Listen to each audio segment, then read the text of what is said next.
looks so real. I can practically imagine standing in it.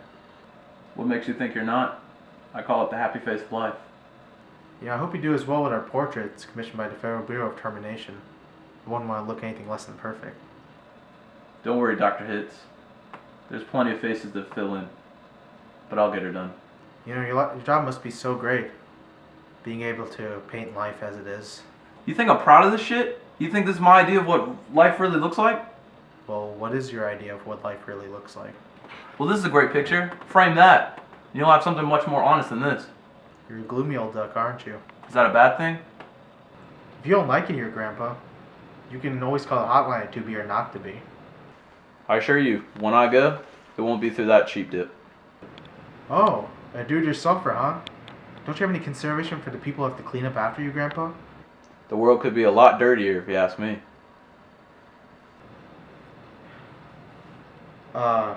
Listen, I have to go check on something. I'll be back in a minute. Sure thing, Doc.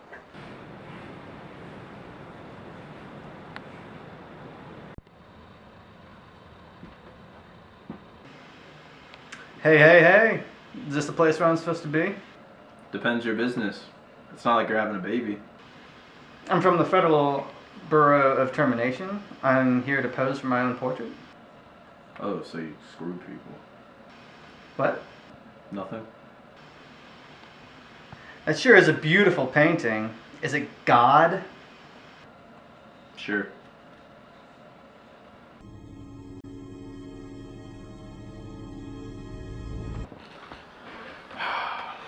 So what would you like for your backdrop in the back of your painting? Gee, to be honest, I really don't know much about art. What would you recommend? How about smoke filling the background? Listen, I may be part of the FBT, but I don't do any of the disposing. Sorry for my attitude earlier. How would you like to be painted in the same frame as Dr. Hitz? Wait, really? Does that offend you? Gosh, no, it's just such an honor. Secret admirer? Who doesn't admire him? He's responsible for setting up the first gas chamber in Chicago.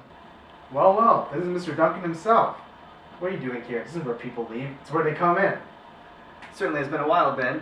How have things been around here? Same as usual. You won't believe what I just heard. Triplets were born. Triplets? Hope they have 3 volunteers. Law says that any number of newborns need to have an equal amount of people to replace. Well, they had one. Last I heard, they were trying to scrape up another 2. That's true. Oh, Mr. Welling, I didn't see you here. Call me the Invisible Man. Good news, Mr. Welling. Your triplets have been born and they're all healthy. Your wife's fine too. Hooray. You don't sound very happy. Tell me, if you were a man in my shoes, would you really be happy? I have to pick one of the triplets who's going to live, and then I have to deliver my maternal grandfather to this hooligan, and then bring back a receipt. You don't believe in population control, Mr. Welling? Do you want to go back to the good old days when the planet was overflowing with people every corner of every street? 20 billion, 40 billion, 120 billion? Before science stepped in and laid down the law, there wasn't enough drinking water to go around. And still people insisted on the right to reproduce like jackrabbits. Oh, and still have medicine to give us immortality. I want all of those kids. I want all 3 of them. It's only human nature, Mr. Welling. I want my grandfather too. Look, whichever kid you decide to keep, Mr. Welling, think about the world they'll grow up in. Clean, rich, environmental protection. It's just like that painting over there.